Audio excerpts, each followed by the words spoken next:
बहुत बहुत स्वागत है आप सभी का इलेक्ट्रॉनिक स्टडी यूट्यूब चैनल पर। दोस्तों आज के अपने इस वीडियो से हम शुरू कर रहे हैं यूपीटीटी 2021 के लिए प्रैक्टिस सेट।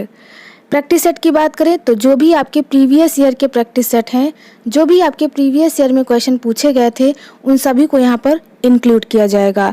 आज के इस वीडियो में हम लगभग 15 क्वेश्चन तक बात करेंगे और सब्जेक्ट है पर्यावरण अध्ययन यानी इन्वायरमेंटल स्टडीज़। दोस्तों यहाँ पर हम पर्यावरण अध्ययन की बात करें, इसको आप ईवीएस कहते हैं और ईवीएस से लगभग 30 मार्क्स का आपका क्वेश्चन पूछा जाता है। ठीक है, तो अगर हम सीटेट और यूपी टेट दोनों की बात करें तो आप सभी को पता है आपका यूपी टेट जो है वह 28 नवंबर को होगा और सीटेट की बात करें तो आपका दिसंबर के बाद ही होगा। ठीक है, तो यहाँ पर हम यूपीटीटी के जो भी प्रैक्टिस सेट हैं सब्जेक्ट वाइज सॉल्व कराएंगे, सब्जेक्ट वाइज चीज़ें बताई जाएंगी, तो आप यहाँ से अपनी तैयारी को बेहतर करें। चलिए दोस्तों शुरू करेंगे आज के अपने इस वीडियो को ईवीएस के क्वेश्चन नंबर 1 से। तो यहाँ पर क्वेश्चन नंबर 1 से हम शुरू कर रहे हैं। क्वेश्चन नंबर 1 पूछा है, निम्नलिखित में से कौन सी अंतर्राष्ट्रीय संस्था पूरे विश्व में पर्यावरण सुरक्षा की देखभाल करती है। तो इस क्वेश्चन के आपके यहाँ पर ऑप्शन भी दिए हुए हैं, आपको इसमें से इसका आंसर बताना है। तो यहाँ पर क्वेश्चन नंबर 1 की बात करें तो करेक्ट आंसर जो है वह ए हो जाएगा, WWF। WWF की बात करें तो वर्ल्ड वाइड फंड, यह जो है यह पूरे विश्व में पर्यावरण संरक्षण के लिए सुचारू रूप से कार्यरत है। तो इस तरह से करेक्ट आंसर यहाँ पर ए हो गया। दोस्तों अगर हम ईवीएस की बात करें तो यूपी टेट में सीधे सीधे क्वेश्चन पूछ लेता है, वहीं अगर हम सीटेट की बात करें तो सीटेट में भी ऐसे ही क्वेश्चन मिलेंगे, लेकिन 15 नंबर का आपका पेडागोजी सेक्शन रहता है। तो अगर आप इसको पढ़ते हैं सीटेट के लिए कोई दिक्कत नहीं होगी, क्योंकि क्वेश्चन लगभग ऐसे ही पूछे जाते हैं। तो चलिए दोस्तों शुरू करेंगे अपने नेक्स्ट क्वेश्चन नंबर 2 को लेकर के, या नंबरिंग आप अपने हिसाब से रख सकते हैं। ठीक है, 122 है यानी ये आपका 2 क्वेश्चन है। कीटनाशकों के अत्यधिक इस्तेमाल से होगा, क्या होगा? आपके ऑप्शन दिए हैं, आपको खुद से भी इनका आंसर करते चलना है।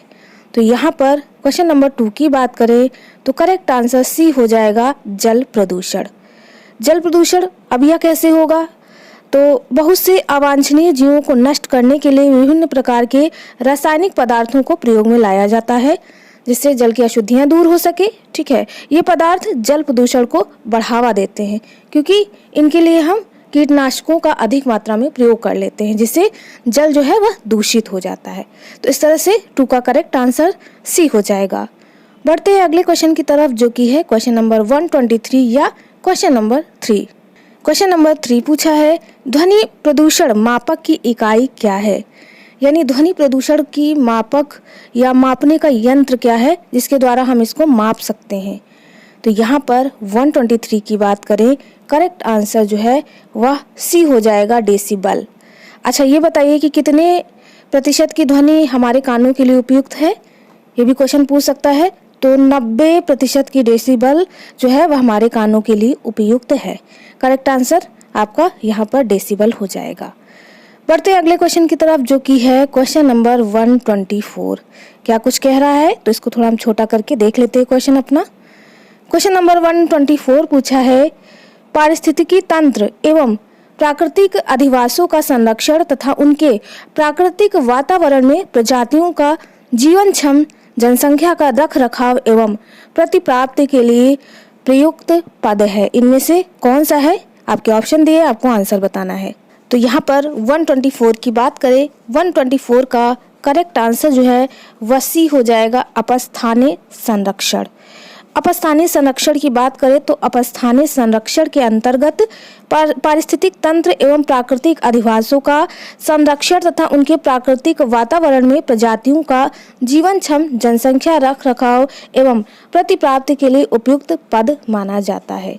तो इस तरह से इतनी सारी चीजें आ जाएंगी अपस्थानीय संरक्षण के अंतर्गत। करेक्ट आंसर यहाँ पर 124 का सी हो गया। बढ़ते अगले क्वेश्चन की तरफ, जो कि है क्वेश्चन नंबर 125। क्वेश्चन नंबर 125 देख लेते हैं। 125 पूछा है, सामुद्रिक कक्षापों को जीवंत जीवाश्म कहा जाता है क्योंकि वे 150 मिलियन वर्षों से अधिक समय से पृथ्वी में उपस्थित हैं। भारतीय उपमहाद्वीप के जल भागों में पाए जाने वाले 5 प्रजातियों की समुद्री कच्छप में सबसे अधिक संख्या किसकी है? तो आपको सबसे अधिक संख्या किस कच्छप की है आपको बताना है। तो यहाँ पर आपके ऑप्शन दिए हैं, आप देख सकते हैं, खुद से भी आप इनका आंसर करने की कोशिश करें।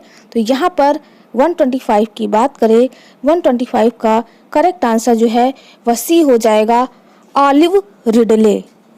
ऑलिव रिडले की बात करें तो भारतीय उपमहाद्वीप के जल भागों में पाए जाने वाले 5 प्रजातियों के समुद्री कच्छप में सबसे अधिक संख्या ऑलिव रिडले की है। ठीक है, इस तरह से 125 का करेक्ट आंसर सी हो गया। बढ़ते हैं अगले क्वेश्चन की तरफ, जो कि है क्वेश्चन नंबर 126। क्या पूछ रहा है? 126 पूछा है, विश्व उष्मायन के लिए निम्न में से कौन सा एक कारक है? आपको इसमें से बताना है कि कौन सा एक कारक है। तो यहाँ पर 126 की बात करें, 126 का करेक्ट आंसर ए हो जाएगा, वाहनों से निकली गैसें। विश्व उष्मायन की बात करें यानी ग्लोबल वार्मिंग के लिए मुख्य रूप से कार्बन डाइऑक्साइड की मात्रा में वृद्धि जो है वह उत्तरदायित्व है। ठीक है, वायुमंडल में उपस्थित कार्बन डाइऑक्साइड गैस परावर्तित ऊष्मीय विकिरण को रोक लेती है, जिससे वायुमंडल के तापमान में वृद्धि होती है। ठीक है, तो इस तरह से यहाँ पर विश्व उष्मायन यानी ग्लोबल वार्मिंग के लिए वाहनों से निकली गैस जो है एक प्रमुख कारक है। करेक्ट आंसर ए हो गया। बढ़ते अगले क्वेश्चन की तरफ। अगला क्वेश्चन है क्वेश्चन नंबर 127 यानी 7 नंबर का क्वेश्चन है। क्वेश्चन नंबर 127 पूछा है, विश्व का सबसे बड़ा महाद्वीप कौन सा है?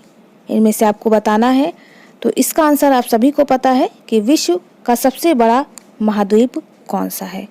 127 की बात करें तो 127 का करेक्ट आंसर डी हो जाएगा, विश्व का सबसे बड़ा महाद्वीप एशिया का महाद्वीप है। दोस्तों, अगर आपसे पूछ ले विश्व का सबसे छोटा महाद्वीप कौन सा है, तो यहाँ पर आपका आंसर हो जाएगा ए, ऑस्ट्रेलिया। विश्व का सबसे छोटा महाद्वीप ऑस्ट्रेलिया है। ठीक है, तो इस तरह से आप दो तरह से क्वेश्चन के आंसर जान पाए हैं। बढ़ते हैं अगले क्वेश्चन की तरफ, जो कि है क्वेश्चन नंबर 128। क्वेश्चन नंबर 128 पूछा है, पेड़ पौधे प्रदूषण को काटते हैं या घटाते हैं क्योंकि वे अवशोषण करते हैं। क्या अवशोषण करेंगे? तो यहाँ पर 128 की बात करें तो जो पेड़ पौधे होते हैं वह कार्बन डाइऑक्साइड जो है वह ग्रहण करते हैं या अवशोषित करते हैं या ऑब्जर्व करते हैं। ठीक है, वहीं अगर हम बात करें कि हम लोग क्या करते हैं, तो हम लोग जो है वह O2 यानी ऑक्सीजन ग्रहण करेंगे और कार्बन डाइऑक्साइड गैस जो है वह मुक्त करेंगे या बाहर निकालेंगे। तो इस तरह से पेड़ पौधे प्रदूषण को घटाते हैं क्योंकि वह अवशोषित करेंगे कार्बन डाइऑक्साइड।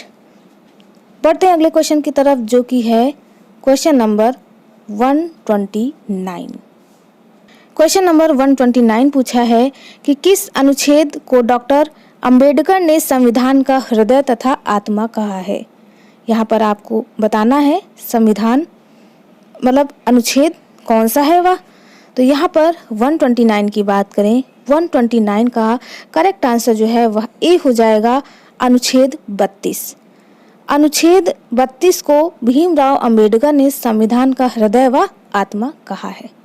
बढ़ते हैं अगले क्वेश्चन की तरफ, जो कि है क्वेश्चन नंबर 130। क्वेश्चन नंबर 130 पूछा है, महासागरों में जल का स्तर वृद्धि का कारण है। महासागरों में जल स्तर वृद्धि का कौन सा कारण है? इसमें से आपके ऑप्शन दिए हैं, आप खुद से भी इनका आंसर करने की कोशिश करें। तो यहाँ पर 130 की बात करें, करेक्ट आंसर जो है वह ए हो जाएगा, ध्रुवीय प्रदेश में बर्फ का पिघलना। तो अगर हम बात करें कि ध्रुवीय प्रदेशों में बर्फ का पिघलना कारण क्या है, तो वायुमंडल में कार्बन डाइऑक्साइड गैस की अत्यधिक वृद्धि के कारण वायुमंडल के ताप में लगातार वृद्धि हो रही है। इस ताप वृद्धि के कारण ध्रुवीय प्रदेशों में बर्फ पिघलने लगी है, जो कि महासागरों में जल स्तर की वृद्धि के लिए उत्तरदायी है। तो इस तरह से करेक्ट आंसर आपका ए हो गया।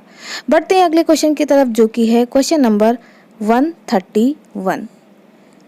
क्वेश्चन नंबर 131 पूछा है कि वातावरण में अत्यधिक हानिकारक सल्फर मिश्रित गैस है। इनमें से कौन सी है सल्फर मिश्रित गैस? तो यहाँ पर 131 की बात करें तो 131 का करेक्ट आंसर डी हो जाएगा, वातावरण में अत्यधिक हानिकारक सल्फर गैस सल्फर डाइऑक्साइड है। ठीक है, करेक्ट आंसर यहाँ पर डी हो गया। बढ़ते हैं अगले क्वेश्चन की तरफ जो कि है 132। क्वेश्चन नंबर 132 पूछा है वायु प्रदूषण को कम किया जा सकता है। कैसे हम कर सकते हैं कम वायु प्रदूषण को? तो यहाँ पर 132 की बात करें, करेक्ट आंसर हो जाएगा ए, वृक्षों द्वारा। जितनी मात्रा में हम वृक्ष लगाएंगे उतना ही हम प्रदूषण को कम कर सकते हैं। वायु प्रदूषण का मुख्य कारक जो है वायुमंडल में कार्बन डाइऑक्साइड गैस होती है, जिसको कौन अवशोषित करता है? वृक्ष यानी पेड़ पौधे। ठीक है, तो चूंकि वृक्ष जो है कार्बन डाइऑक्साइड को अवशोषित करते हैं, अतः वृक्षों के द्वारा ही हम वायु प्रदूषण को कम कर सकते हैं। इस तरह से यहाँ पर 132 का करेक्ट आंसर ए हो गया। बढ़ते हैं अगले क्वेश्चन की तरफ जो कि है 133। 133 बहुत ही पॉपुलर क्वेश्चन, लगभग हर कॉम्पिटिटिव एग्जाम में पूछा जाने वाला कि विश्व पर्यावरण दिवस कब मनाया जाता है। तो इसका आंसर आप सभी को पता है, यहाँ पर इसका करेक्ट आंसर हो जाएगा सी, 5 जून। बढ़ते प्रदूषण एवं पर्यावरण की अन्य समस्याओं के प्रति लोगों को जागरूक करने के लिए 5 जून को विश्व पर्यावरण दिवस के रूप में मनाया जाता है। इसका मुख्य उद्देश्य पर्यावरण संरक्षण है। इतनी बातें हो गई पर्यावरण दिवस के बारे में। बढ़ते हैं अगले क्वेश्चन की तरफ जो कि है क्वेश्चन नंबर 134। 134 पूछा है सूर्य की हानिकारक किरणों से पृथ्वी को कौन सा स्तर सुरक्षित करता है? तो यहाँ पर 134 की बात करें तो करेक्ट आंसर जो है वह भी हो जाएगा ओजोन परत। वायुमंडल की 6 परतें होती हैं, आप सभी को पता है। समताप मंडल के ऊपर 80 किलोमीटर तक ओजोन मंडल है। इस मंडल में पाई जाने वाली ओजोन गैस सूर्य की हानिकारक पराबैंगनी किरणों को अवशोषित कर लेती हैं। ठीक है, तो इस तरह से ओजोन परत जो है वह सूर्य की किरणों को अवशोषित करेंगी और पृथ्वी को सुरक्षित रखेंगी। करेक्ट आंसर यहाँ पर 134 का बी हो गया। अगला क्वेश्चन देखेंगे जो कि है 135। क्वेश्चन नंबर 135 पूछा है कि किस जगह के फ्लोरा और फौना सूचित करेंगे, यानी किसी जगह के फ्लोरा और फौना किस चीज़ को सूचित करेंगे वो आपको बताना है।